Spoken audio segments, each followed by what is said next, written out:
Hi guys!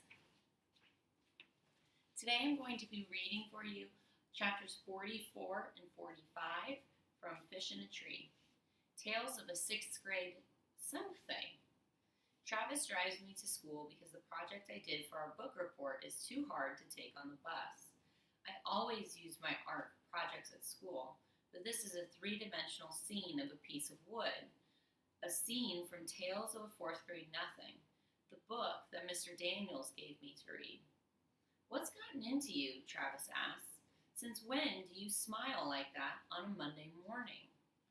I'm going to school feeling proud for once, so I sit there continuing to smile. Hey, he says, hitting me on the side of the leg. I'm happy to see you happy about school, Al. He laughs a bit. To be honest, I wouldn't mind feeling some of that. When I get to class, lots of kids surround me.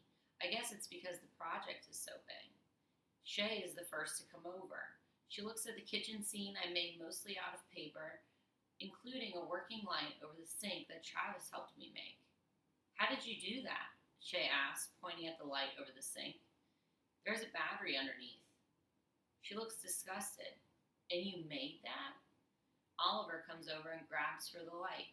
Cool. Before I can move, he knocks the wire, which makes the light go off. Shay begins. Oliver, you're such a... Leave him alone, I interrupt. If I don't care, you shouldn't. Shay and Oliver are both wide-eyed, but for different reasons. Oliver smiles a little. It's okay, Oliver. I'll fix it.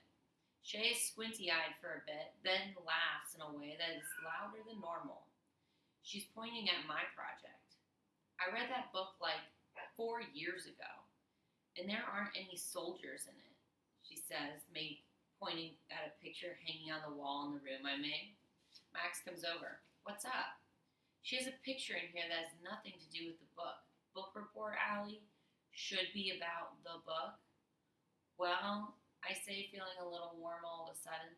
Most houses have artwork on the walls, so I figured I'd decorate the room and draw a picture of my dad in his uniform. Wait, Max brightens. Your dad is in the army? Yeah. That's cool. What does he do? He's a captain with the tank division. Your father drives tanks? Seriously? That's awesome. I look up. Thanks. He holds up his fist to bump mine, and as he walks away, he tells the other guys about my dad. From the look on Shay's face, she can tell that her insult backfired on her. Then Mr. Daniels comes over. He's wearing a tie with books on it. Wow, Allie, that's amazing.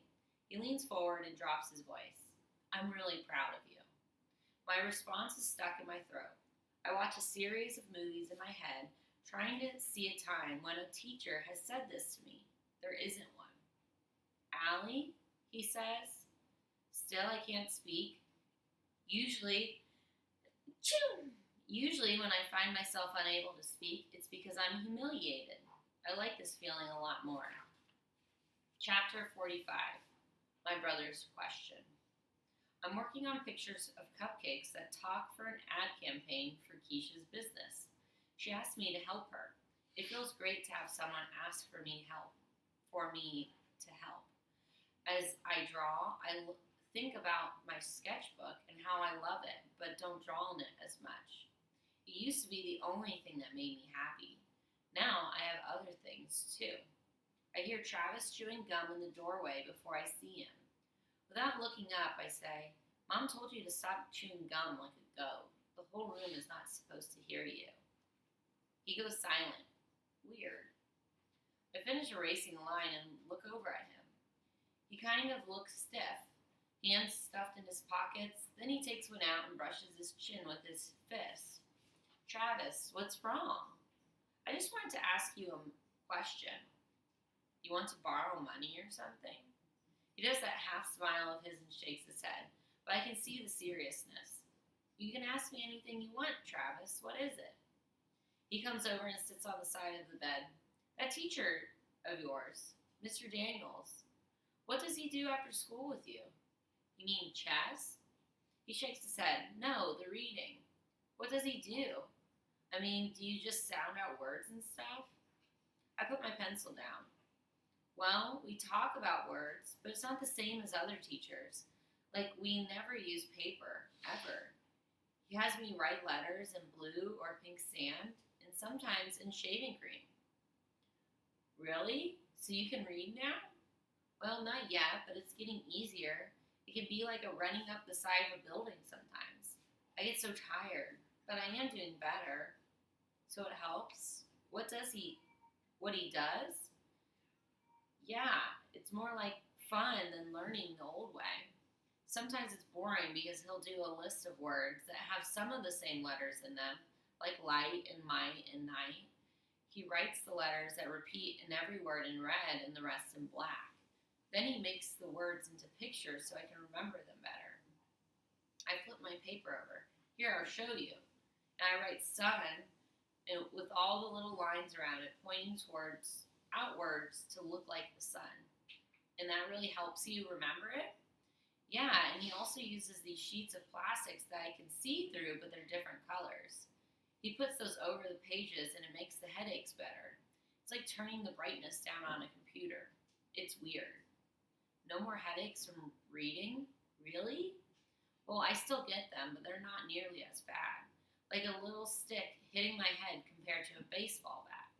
Travis smiles, then stands up. Well, I'm glad he's helping you. And I'm glad you have Keisha and Albert's word. You're doing great. You're doing great too, Travis. Not long before you'll be opening up Nickerson Restoration, right? He nods once and turns to leave. He doesn't talk about the neon sign he'll have or the big rolling tool cases or anything. I miss hearing his mouth running like a motor about all his plans. Travis, he turns. Yeah, I could try to help you. Nah, he says, brushing his chin with his knuckles. I don't need you to do that. I was just wondering. And that's where our chapter ends. Tune in for the next two chapters tomorrow. Bye, guys.